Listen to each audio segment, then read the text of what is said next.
What's up, you guys? Today's video is gonna be something that I'm kind of surprised I've never done. It's basically just gonna be an about me video, or kind of like a life story video, however you want to look at it. I've been seeing people do a lot of these videos that are like 50 facts about me, and I thought they were pretty interesting. So I thought I would do something similar to that, but it's going to be more of like a life story, like chronological order thing. So basically just going to tell you guys like the big events that happened in my life, and it will help you understand who I am and what I'm doing on YouTube, because a lot of people, if you don't follow me on Instagram previously to watching my videos on YouTube, you probably don't really know who I am or what I do. That way, like, new people who don't know me already will get an idea of what I'm about. It'll be easier to relate to me. So yeah, let's do it. Okay, so I didn't really prepare for this video by like writing down what I'm gonna tell you guys. So hopefully I can actually think of the things that I want to tell you. We're just gonna go for it. I was born in January of 1995 on the 8th to be exact. 4.5 years later, my brother was born in May of 1999, and he is probably the most important person in my life just because he's my brother, you know, and we've been through a lot together, so him and I are super close to this day, even though, you know, he's kind of like got his own life and his own things going on. I still love hanging out with him. I grew up in Washington State, on the western half of Washington. Life as a kid was like very normal. I did really good in school. I liked going to school for the most part when I was younger. I really liked candy as a kid. I still do like candy. I really liked horses and stuff like that. I grew up in a 1,200 square foot home with my mom and dad and my brother, and we had a couple cats on and off, stuff like that. We also had rats, fun fact. I mean pet rats, by the way. Not just like random rats running around the house. And yeah, it was never like we had a lot of money or anything, but we were always fine. We didn't do like crazy family vacations or anything. We did more like camping and stuff like that, but I feel like I had a really fulfilling and fun childhood. I made a lot of friends when I was younger, and I still have most of those friends, and I think that is one of the things I love about being home, is getting to still hang out with the same friends that I made when I was 5 years old or 12 years old. So yeah, I love having friends that I've known forever. I'm lucky. When I was 13 years old, I was at the mall with my grandma and my mom, and we were shopping actually in PacSun. This lady was staring at me, and I was like, Mom, this lady is like, she's creeping on me for sure. So we started to exit the store, and she followed us out. She approached me and basically was like, hey, I'm a scout for a modeling agency, and I think that you should be a model. At first, my mom and I were super skeptical. It wasn't something that I'd thought about doing previously, but once she had kind of presented me with this opportunity, I was definitely interested. Being a 13-year-old girl, if somebody tells you you can be a model, it's definitely something that you're gonna consider.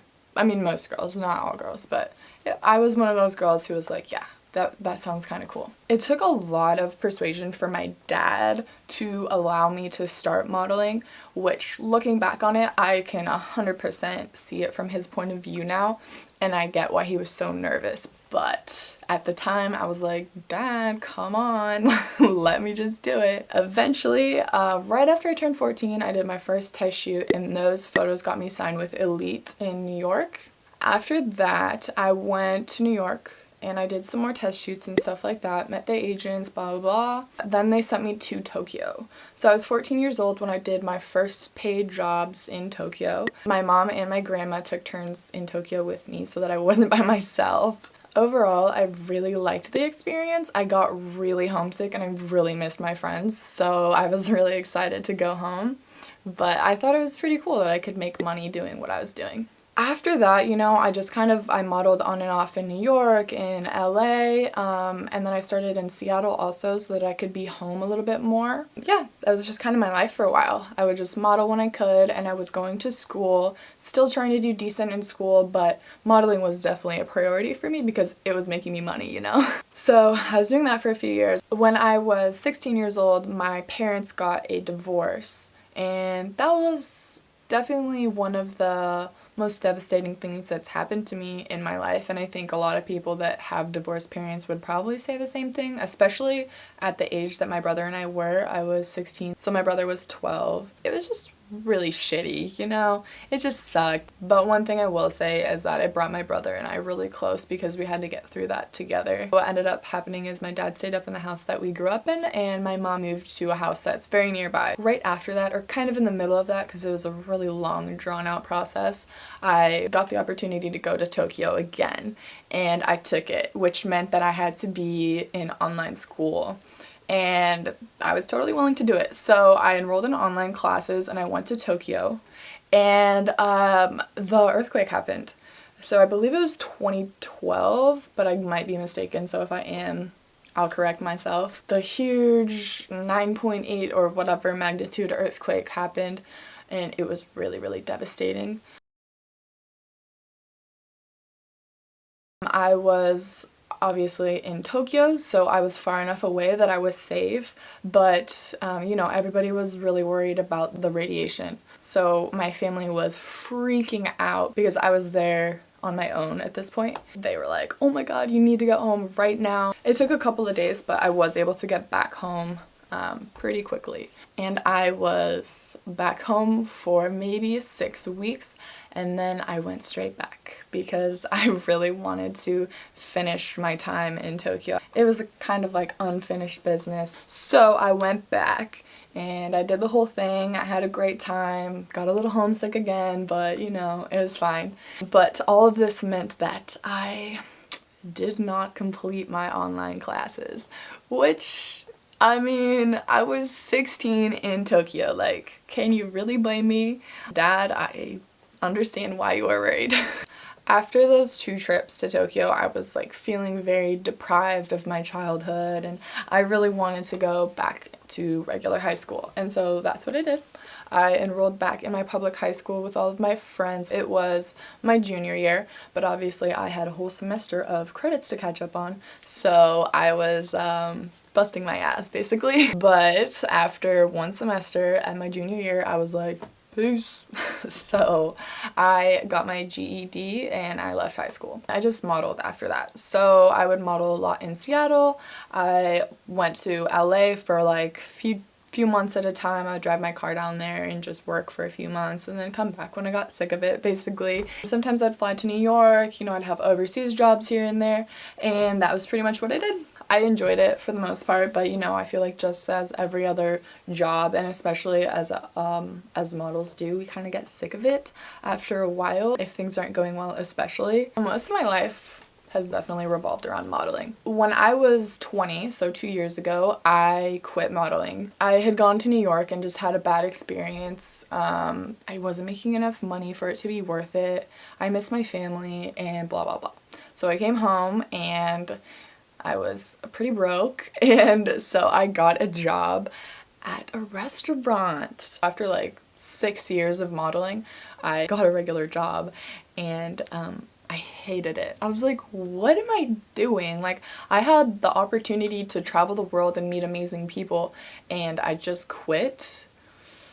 After working there for literally 2 weeks, I have a piece of fuzz in front of my face. I'm pretty sure it was only 2 weeks. I'm like kind of embarrassed to say this, but like I'm just gonna be straight up. I just quit.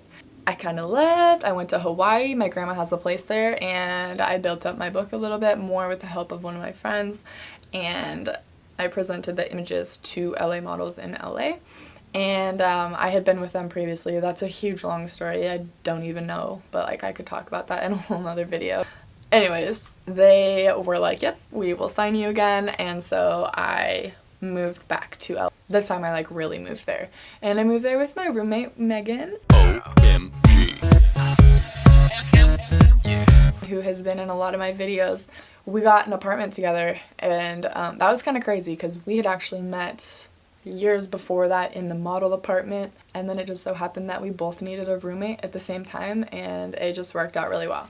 So we lived in LA together for 1 year, and it was really awesome. She was the best roommate, and it was a really good experience overall. I made money, and I built up my Instagram. that was the main thing that kind of was like changed my life in the last couple years, is Instagram. When I was in LA, I was just posting a lot more on Instagram. I had photos to post because I was working and shooting, and I was in an area with lots of picturesque things and the beach and the sun, you know. The reason I even started was because I realized the benefit that it had in my modeling career. That's basically that. Over the course of a year, you know, I went from like 100,000 followers to 500,000 when I was living in LA, and then, you know, it's just increased. Yeah, that's kind of the Instagram thing. At the beginning of this year, I was in Australia and I was modeling there, but I was just feeling very over it again, basically. I was not feeling like I was getting anywhere with my modeling career, and I was seeing all the success that people were having on social media, on Instagram, on YouTube, stuff like that, and I was like, why don't I just do that? Why don't I just focus on that, where I can be myself and, you know, have an impact on people rather than being morphed into whatever the fashion industry wanted me to be. So that was kind of my mindset at the time. So this is like February, March, something like that. So I came home back to Washington after Australia, and I dropped my modeling agencies because I no longer wished to model, and I got a manager who would help me manage my social media and make money with it. That's kind of what's been going on for the last few months, and for the most part it's been really nice because I could live at home, and there was a lot of things going on this year that really made me want to be home and be with my family, support them, and, you know, just be like filled with the love of my family and friends. It's been really good for me to be here. So I've mostly just been working on social media projects. I also started YouTube in November of last year, so it's been like almost exactly a year since I started YouTube. When I was living in LA, I met like Mark Donor, George Janko, kind of that group, and they all really helped inspire me to start a YouTube channel, which I haven't been very good at being consistent, so that's what I'm trying to do this November.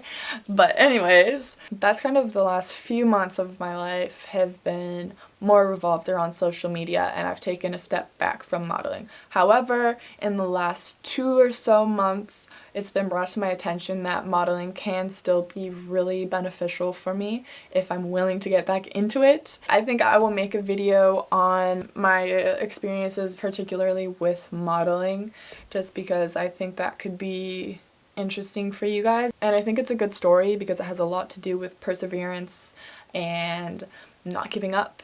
So I think I will make a video about that. But yeah, I'm trying to think what other like big things. Instagram is basically the reason I started making YouTube videos. It was a way for me to connect with my audience better and be more real with you guys, and hopefully have a bigger impact. Instead of just pictures, it's a voice, and I can kind of communicate with you guys a little bit. It's kind of hard to sum up your whole life into one video, but those are just kind of the big main points in my life. I think that's gonna be all for this video. I'm definitely gonna do more videos that have to do with like specific things that I talked about in this video. If there's something specifically you want me to elaborate on, please let me know. All of November I'm gonna be posting on Monday, Wednesday, and Saturday. It's gonna be good. Thank you guys so much for watching this video, and I hope you liked it. Maybe we can relate on another level now that you know a little bit more about me. Thank you guys again for watching, and make sure you subscribe if you want to see more vids from me, and give it a thumbs up if you liked it. Peace.